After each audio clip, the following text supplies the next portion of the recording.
की रिटायरमेंट झालेली मंडळी कीर्तनाला समोर, पेन्शनधारक सगळे, आणि ज्याला काही येत नाही त्यांनी कीर्तन करावं असा एक समज कीर्तनाबद्दल. त्यामुळे युवा वर्ग, बालवर्ग कीर्तनाला मिळणं दुरापास्त होऊन बसले. कारण समाजाची मानसिकता आहे की काहीतरी सोफिस्टिकेटेड आहोत, काहीतरी पुढारलेले आहोत, काहीतरी, पण वास्तविक विचारांची समृद्धी आणि श्रीमंती कुठे आहे? आणि ती मिळण्याचं एकमेव ठिकाण जे अनादी काळापासून, मी पूर्वीपासून नाही म्हणणार, अनादी काळापासून देवर्षी नारद या गादीचे मालक आहेत, त्या देवर्षींपासून चालत आलेली ही दिव्य परंपरा आहे. आम्हाला कधीतरी गमतीने लोक विचारतात, ताई या वयात कीर्तन?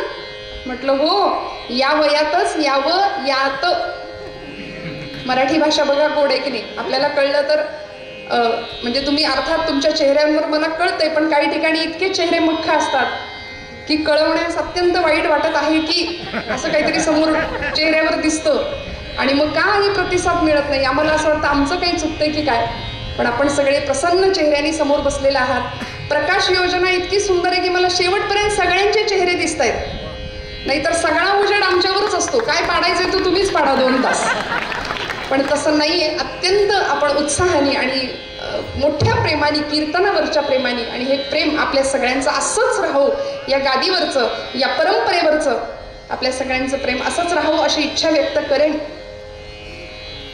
श्रवणाचे मिसे बैसावे येवोनी साम्राज्य भुवनी सुख नांदे असं संतांनी सांगितलंय. आणि श्रवणासाठी आपण सगळे उपस्थित आहात. समर्थ रामदास स्वामींचा मनोबोधातला अगदी सोपा, जो की सगळ्यांच्या परिचित असलेला, एकदा आवृत्ती करते.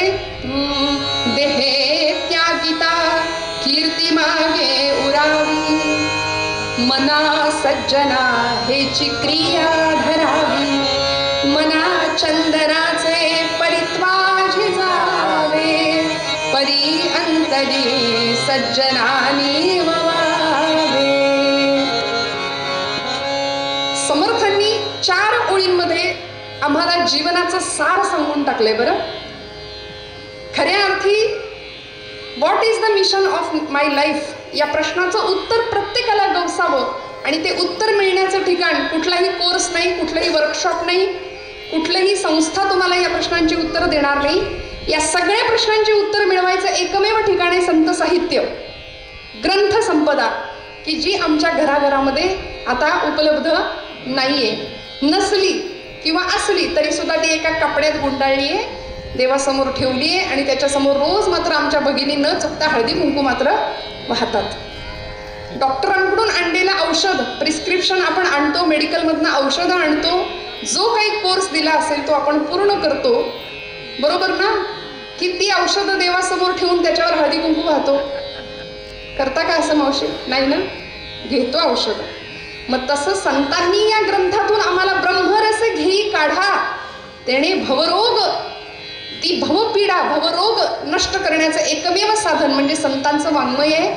लाईफ मॅनेजमेंट, टाइम मॅनेजमेंट उत्तम प्रकारे आम्हाला समर्थांच्या दासबोधात मिळेल, माऊलींच्या ज्ञानेश्वरीत मिळेल. आम्हाला असं वाटतं ज्ञानेश्वरी वाचण्याचं हे काय वय आहे का 20-25चं? आता मस्त खा प्या, मजा करा, भरपूर पैसा कमवा, ऐशो आरामात राहा, आणि मग एकदा उठलेलं बसवत नाही, बसलेलं उठवत नाही, तोंडाने नीट बोलता येत नाही, अशा वेळी मग मात्र बघू देवळात जायचं, कीर्तन ऐकायचं. पण खऱ्या अर्थी समर्थ म्हणतात, देहे त्यागिता कीर्ती मागे उरावी.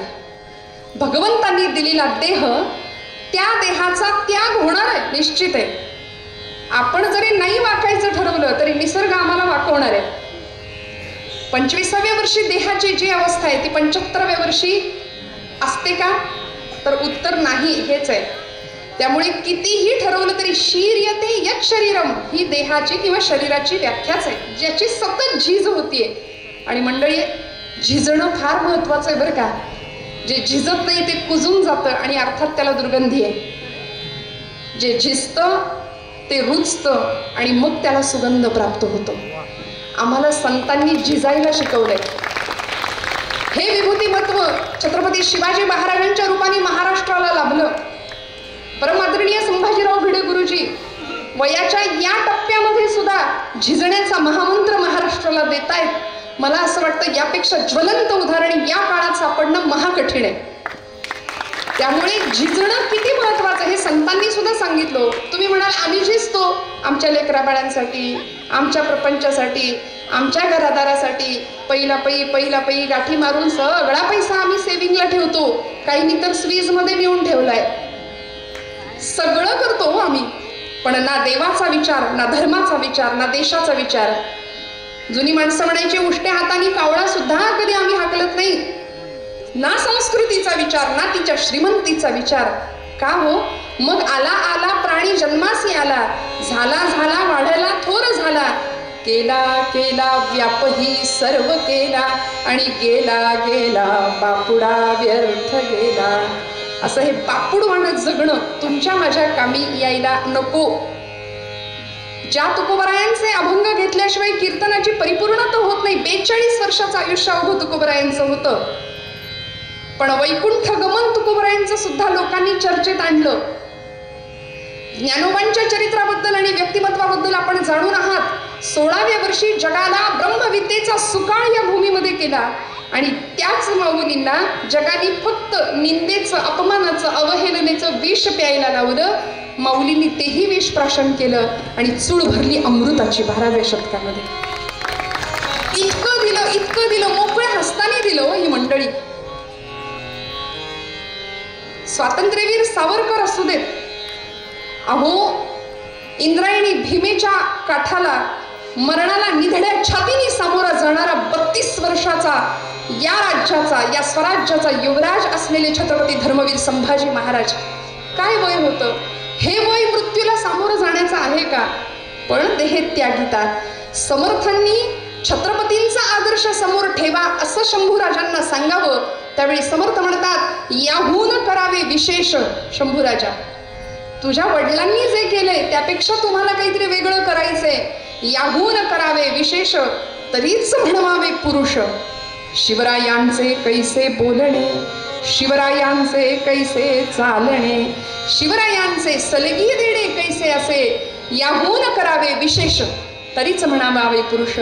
आणि म्हणून ही खऱ्या अर्थी पुरुषत्वाची सगळी लक्षणं समर्पित किंवा आत्मसात केलेला असा हा महात्मा भगतसिंग, राजगुरू, सुखदेव, अनंत कान्हेरे ही सगळी मंडळी ऐन तारुण्यामध्ये फाशीच्या तख्ताला सामोरी जातात. आई भगतसिंगांची त्या कारागृहाच्या भिंतीला कान लावून डोळ्यातनं आसव ढळते. त्यावेळी जगाने विचारावं, आई साहेब तुम्ही का रडताय? आपका भगत फांसी पे जा रहा है इसलिए आप रो रही हो क्या? त्या मातेने सांगावं, नाही रे बाळा, माझा भगत फासावर चाललाय म्हणून मी रडत नाहीये. माझ्या डोळ्यात आज पाणी येतंय, कारण मी या देशमातेला, आजारी असलेल्या माझ्या भारत मातेला मी फक्त माझा एक पुत्र देऊ शकले. मला 7 पुत्र असते ना तरी मी 7च्या 7 भारत मातेच्या चरणी समर्पण केले असते. ही मातृत्वाची संकल्पना, ही आईची कल्पना, आणि इतकं देशप्रेम, इतका स्वार्थ त्याग. मला असं वाटतं स्वातंत्र्यवीर सावरकर काय, भगतसिंग काय, राजगुरू काय, आमचे संभाजी महाराज काय, छत्रपती काय, उत्तम आयुष्य नसतं का जगता आलं? आरामात नसतं का राहता आलं? माझ्या ज्ञानोबांना कुणीतरी विचारावं, ज्ञानोबा तुमचं काय, तुम्ही काय जमवलं? आता आम्ही सगळे जमवच करतो की नाही? हो म्हणा, करतो की नाही? सगळी जमव आहे. सकाळी उठल्यापासून रात्री झोपेपर्यंत हे आणा संपले, ते आणा, चहा संपले, साखर संपली, हे आणा, ते आणा, गहू संपले, ज्वारी संपली, नुसतं संग्रह, नुसती जमव आहे. उठल्यापासून झोपेपर्यंत अखंड माणूस धडपडतोय. माझ्या ज्ञानोबांना विचारावं, आमच्या बाबतीत असं झालं, इकडे एकरभर घेऊन ठेवली, तिकडे 4 गुंठा घेऊन ठेवली, पुण्यात 4 फ्लॅट आहेत 4 BHK पर्यंत, मुंबईमध्ये 2 फ्लॅट आहेत, सगळं आहे. मला असं वाटतं ज्ञानोबांना विचारावं, माऊली तुमचं काय आहे? तुम्ही किती कुठे काही जमीन बिमीन घेऊन ठेवली का? तुमचं काही आहे का पुढच्या पिढीसाठी किंवा काय? माऊली काय उत्तर देतात माहितीये? हे विश्वाची माझे घर, ऐसी मती जयाची स्थिर, किंबहुना चराचर आपणची झाला. हे विश्वाचे माझे घर. माऊलींनी वसुधैव कुटुंबकम किंवा विश्वव्यापकतेची संकल्पना मांडली आपल्या ज्ञानेश्वरीमध्ये. म्हणाले हे विश्वाचे माझे घर. आपण म्हणतो हे घरची माझे विश्व, बस 4 भिंतींच्या बाहेर आमचं घेणं देणं नाही. डावीकडे बाजू बघायचं नाही, उजवीकडे लक्ष द्यायचं नाही. आपलं असं मस्त घोड्याला कसं लावतात तसं आम्ही चालतो. काही कुणाशी घेणं देणं नाही, जगाशी घेणं देणं नाही. अहो आमच्याच नातेवाईकांशी आमचं घेणं देणं नाही. आम्ही म्हणतो आमची नात्यातली माणसं आहेत. नाती गोती, जी गोत्यात आणतात तीच नाती, म्हणून बहुतेक नाती गोती असं म्हटलं असलं पाहिजे. पण मला सांगा, ज्या घरामध्ये, ज्या कुटुंबामध्ये स्नेहाचा पदर नाही, प्रेमाची कदर नाही, आपापसामध्ये जिव्हाळा नाही, त्याला घर तरी कसं म्हणावं? ते कुटुंब जर कुटुंब राहत नसेल तर कुटुंबाच्या पलीकडे व्यापक विचार, माझं गाव, माझा समाज, माझा तालुका, माझं राज्य आणि माझा देश, या पलीकडे जाऊन माझं राष्ट्र, माझं भारतवर्ष, हिंदुस्थान, एवढी व्यापकत्वाची भूमिका तुमच्या माझ्याकडे कधी येणार? मला असं वाटतं युगायुगांमधून एखादाच महात्मा भिडे गुरुजींसारखा जन्माला येतो की त्यांच्या विचारांमध्ये, त्यांच्या आचारांमध्ये ही व्यापकत्वाची भूमिका आम्हाला दिसून येते. आणि आज या निमित्ताने आपण सगळे आहोत की त्यांच्या कार्याला तर आपण वंदन करतो आहोतच, पण छत्रपतींच्या कार्याचा आढावा घेताना समर्थांनी मनोबोधामध्ये जो हा श्लोक लिहिलाय ना, तो श्लोक अगदी छत्रपतींच्या कार्यकर्तृत्वाला आणि चरित्राला साजेसा असा. देहे त्यागिता कीर्ती मागे उरावी. कोण कोण होते हो? जन्मले तेच जगती, जन्मले तेच जगती.